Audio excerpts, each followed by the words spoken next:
Hello, this is the section of the syllabus having to do with the details of the IS-115 class. To get to the IS-115 portion of the syllabus, we're on the general page here, as you can see. I'll just come over here and click on IS-115. And it'll bring me to this page. You will have a big syllabus or a video of the syllabus in this section right here, and I want to go ahead and tell you right up front so you don't forget that if you are caught texting messages in my or during my in-class sessions, you'll be asked to leave the class. A second time, you will receive a full letter grade loss for your potential grade at the end of the course. A third time, an additional letter grade, and so on and so forth until you get an F.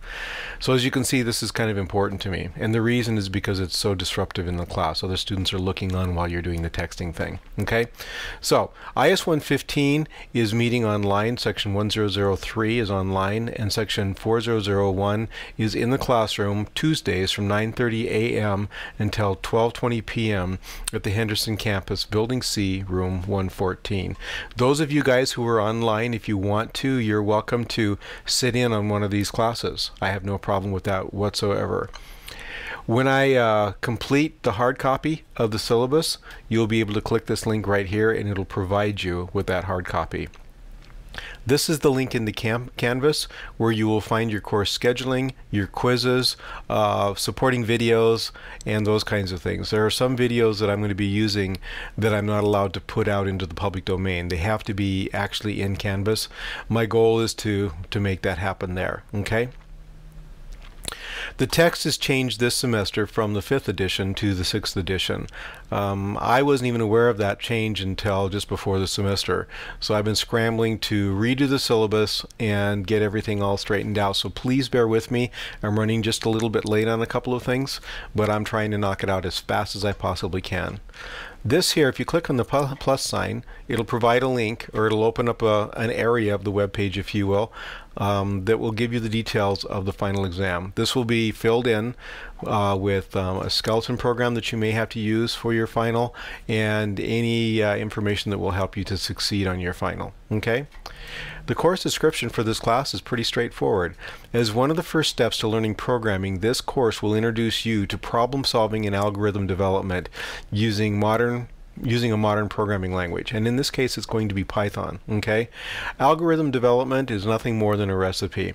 A mathematical equation is in truth an algorithm. If we say that A plus B is equal to C, the recipe is find A, plug it in there, find B, plug it in there, and then print out C. Okay? We'll come into or give you a lot more details about algorithm development as time presses on. The prerequisites for this course is Math 095.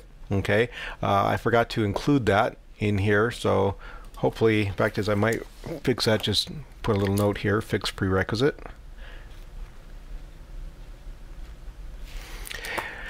Alrighty, the learning objectives for this course are, upon the completion of this course, you will be able to describe computer hardware and operating systems, which I think you pretty much are able to do that by now already.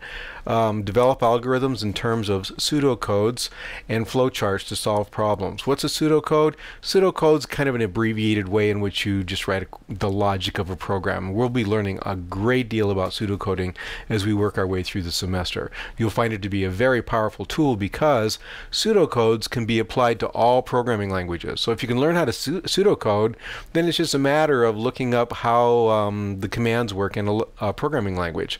Consequently, you can program in any language you wish. Design and code a program that processes user input and output. This program will perform simple input operations, simple mathematical formulas, and well, you'll be doing it in Python, basically. All right, it's going to be really straightforward. If there are any equations that are beyond the scope of a student who's only had Math 095, we'll make sure that you get those equations and I'll explain them to you. Okay? So in a sense it works out really, really good, because in the real life, in the real world, there are times that you'll be working with an engineer and they'll ask you to create a program that will do something and hand you an equation that's way over your head. You'll just look at this thing and think, oh my gosh, I'm never going to be able to figure out how this works. Well, follow the equation, follow the recipe. Get a little help if you need to get that equation in there. You're good to go. Design and code a program that uses basic arithmetic operations, add, subtract, multiply, and divide. We'll be using basic variable types such as integer variables and floating point variables and string variables, which is nothing more than text. You're going to be designing and coding a program that uses if statements. If such and such happened, then we need to do thus and so. We'll understand the paradigm of structured programming, which is what we'll be doing through the whole semester, and we'll give you an introduction to object-oriented concepts. Okay? So, oh yeah, you're also going to be learning about arrays, which are really, really cool. The textbook that we're using is Prelude to Programming Concepts and Design. It's the 6th edition. There's the ISBN number, and it looks like this, okay, Prelude to Programming. You'll notice that if you do get the textbook, that in the front of the textbook there's a code called Online Access, and what it's going to do is give you access to online resources that will help you to succeed in the class. Okay. Academic dishonesty. Academic dishonesty, basically, and I mentioned it earlier, basically is really, really important, right? We don't want to be stealing other people's code. We don't want to be stealing other people's software applications or any of that kind of stuff. Copying exams, you all know what academic dishonesty is all about. And if there's any question, go back to the home page of the syllabus and look up under academic integrity, and it will help you out there. PowerPoint slides.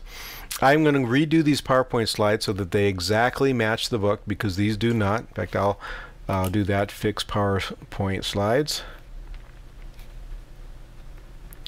Redo the PowerPoint slides so that they fix the, that they match the book exactly. In this class, you're going to be using Python 3.4. I have here a download link. If you click on that link, it's going to take you to basically python.org, and you'll be able to download the version of Python that will work with your computer. Latest and greatest computers and Macs, maybe even not the latest and greatest, are Intel-based systems that are 64-bit systems. So you want to do Mac 64/32. In the case of Windows, just follow whatever technology is for your Windows, and it's in there in a nice, neat little chart. I'll leave that to you to look that all up, on account of the fact that I'm only allowed to do 12-minute videos. Okay, so let's see. Fun with Python. Here are a whole bunch of links that will help you to learn Python, because you'll notice as you're reading through this book, there isn't any Python in here. Python is a language that we're using to supplement the book, to allow you to take the pseudocode that you learn in this book and turn it into a real program. That experience is very, very important to you. Okay, and so we have tutorial resources, setting up a Code Academy account, which is for free, that will help you to learn Python, and of course I will be doing Python examples in class as needed. Grades for the class: homework is going to count for 70% of your grade. The exams will count for 30% of your grade. Exams and assignments. How do you submit your homework? Well, what you'll do, okay, let's see, I'm going to go ahead and say, let's see, well,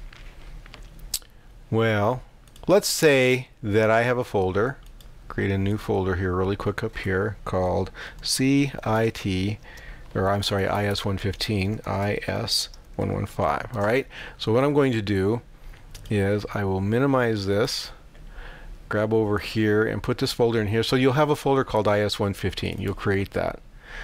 You're also going to have in here your assignment folders. So let's say that we're dealing with chapter 1.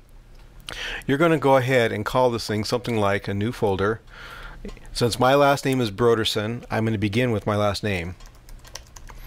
And then if my last name were Smith or Jones or something like that, I might want to include my first name. So I'll just go ahead and do that as an example.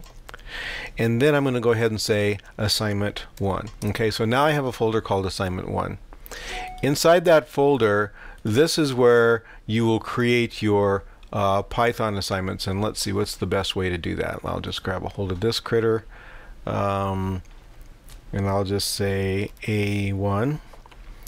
Say OK to that. And I'm just going to create a kind of invention here. All right, py.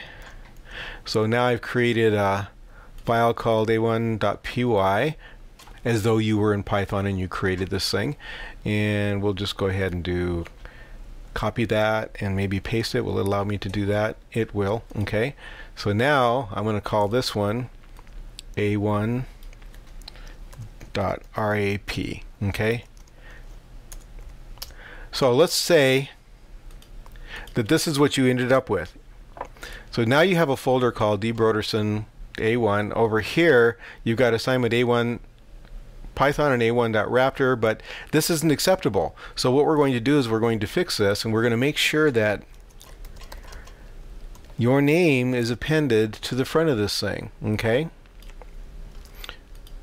come down here. Now all of the files and folders are named exactly correctly. Up here you can come to here to this point and you can say compress or zip or whatever, and what it's going to do is it's going to create a zip file of all of your work. From that you can get onto Canvas and you can upload the zip file. Okay, so let's go ahead and close this, and I'll just move that to trash because I don't need that anymore, and bring the syllabus back up. Hopefully that'll help you in terms of getting everything named. Some of the videos will be here, some of the videos will be on Canvas. These are very, very useful. Should be really, really helpful for you. Okay, and the course schedule is going to be in Canvas exclusively in the modules area. And then we have a thing in here called regular expressions help, which we will give you more details on what regular instructions and regular expressions are all about as we progress through the course. I'm really glad that you're able to enroll in the course. I'm really looking forward to a good time. Please realize that this course is more of a guided inquiry approach to learning than it is just to simply spoon feed you information. So you're gonna be looking some stuff up.